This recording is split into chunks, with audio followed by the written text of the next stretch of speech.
Tenno, please, allow me to escort you among the treasures your bountiful generosity has preserved. Ash, Avatar of Murder, patron saint of the awoken school of political assassination, known as the Scoria. Each assassin bore a mark, a swirling, smoky black jewel between their eyes. You are forever the Scoria. The Scoria is forever you. No devotee knew of any life, any thought that was not Scoria doctrine. For every question, so the Oracle of the Scoria said, Ash was the answer. Two notable students of the Scoria's anthracite halls were also two brothers, Dom and Pilio. Dom was nimble, cunning, and a quick study with the blade. His brother, Pilio, however, was not so gifted. While he idolized Ash, worshipped him, Pilio lacked Dom's grace and clarity, and Ash's ruthlessness. However, it was Dom who'd been captured by the very target he was tasked to kill. A sin unforgivable to the Scoria. So it fell to Pilio, the lesser, to uphold the Scoria by taking Dom's life. By this, the Seven would have assurance that Dom's flaw was not a familial trait. You see, as you might expect of an Oracle school of murder, the Scoria were ruthless when it came to academic excellence. With Dom dead at Pilio's feet, two essential killings would have taken place.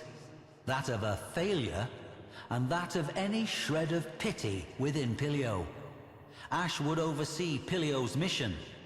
Pilio's soul was to die that day, as the life drained from his brother's eyes. Or, if he could not do so, beneath the blades of his lifelong idol, Ash.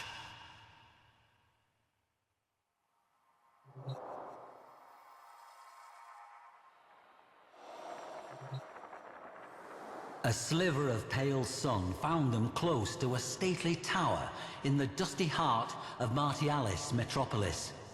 Coils of red Martian dust trailed tongues from the dark metal of Ash's Edo epaulets.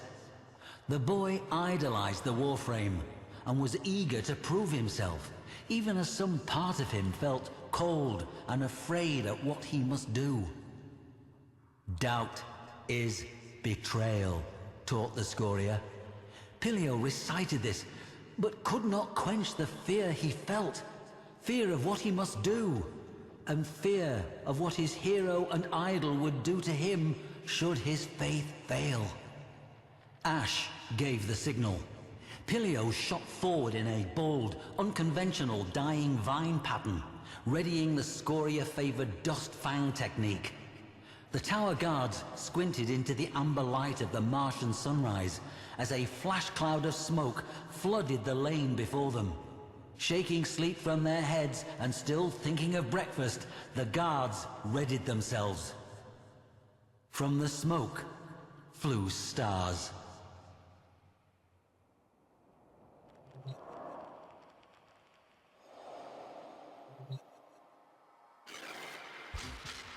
Staring into the lifeless eyes of the guardsman at his feet, bile rose in Pilio's throat.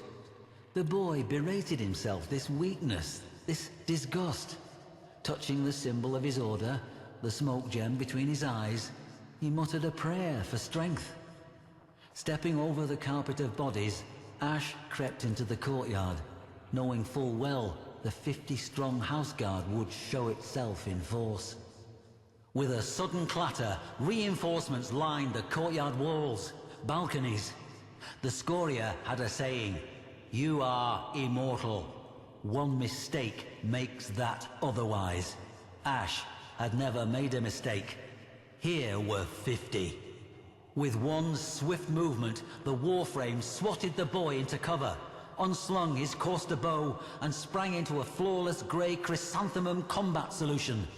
Shame reddened Pilio's face as the courtyard lit noon bright with the glare of 100 muzzle flashes. His blade dry in his hand.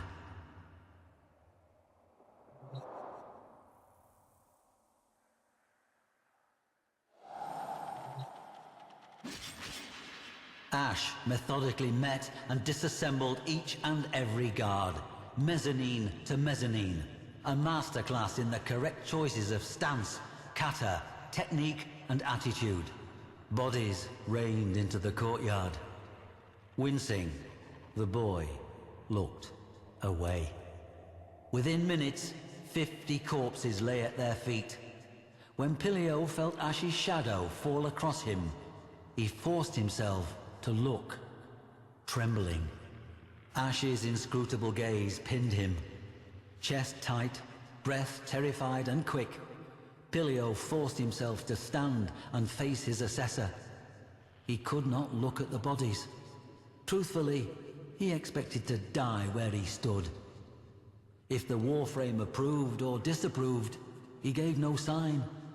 Rather, Ash opened an arm, showing the way toward Pilio's final trial.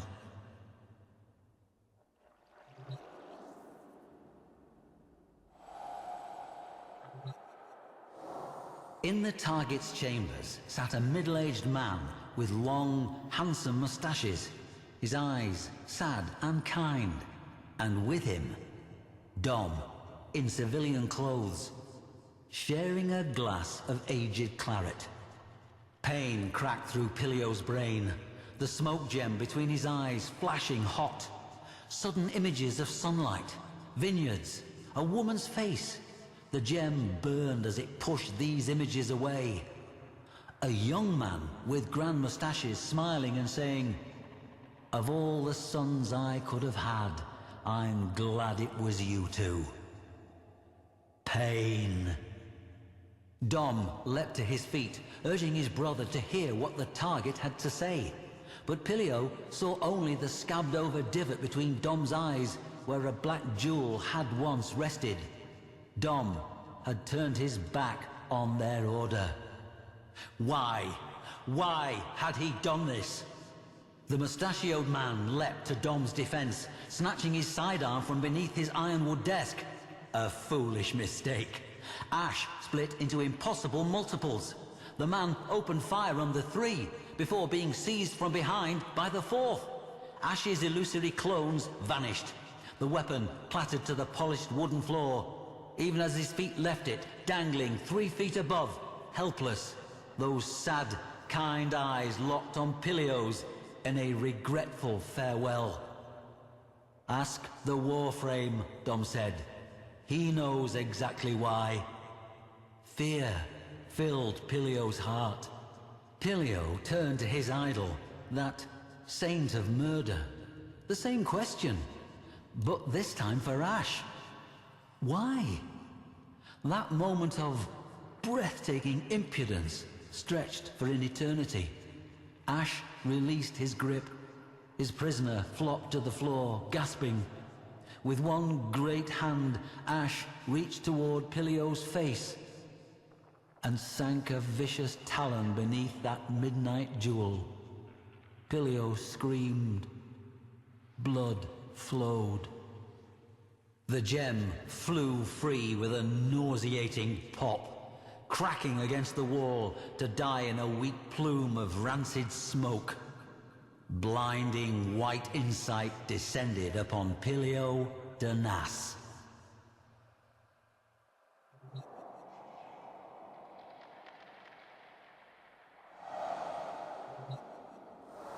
Pilio was Pilio de Nas. Everything the black gem had walled off within his mind was now laid bare. The Scoria had stolen the sons of Leo de Nas.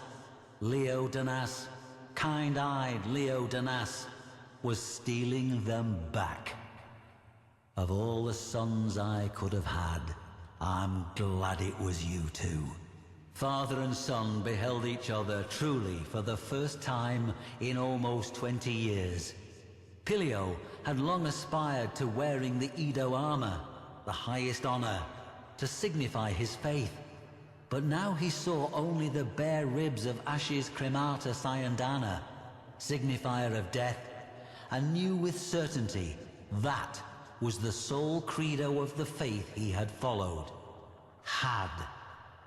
The boy, who until that moment had thought himself a lifelong killer, was now torn between the nocturnal life he thought he knew and the sunlit life he'd been stolen from. Torn between doctrine and family, and, blade in hand, torn between saving himself by killing his brother or dying alongside him at the hand of his idol. Ash waited, patient as the death he signified, in a room, in a moment that felt suspended in eternity, waiting for Pilio's decision. The blade fell from Pilio's hand. Dom reached out and gently took that hand. Ash did not move. Leo Danas swept his boys up and out of that room, and, as a family, they fled the tower, the city, and Mars forever. Ash did not move.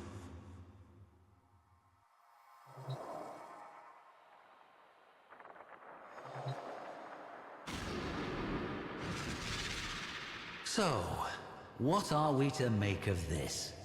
Why did Ash, focal figure of the Scoria, go against doctrine and permit two boys who were both failures and traitors to fly free? What was it this killer saw in two near orphans that, shall we say, softened his heart? We do not know. Neither did Pilio, whose memoirs bring us this story. But we do know this. In the final days of Orokin rule, as towers fell and death came for the white and gold gods, the Scoria were not spared. No, rather their senior ranks, the mentors and chief assassins, were exterminated to a figure in a pogrom of ruthless and breathtaking efficiency. A near total destruction, led, in the main, by Ash.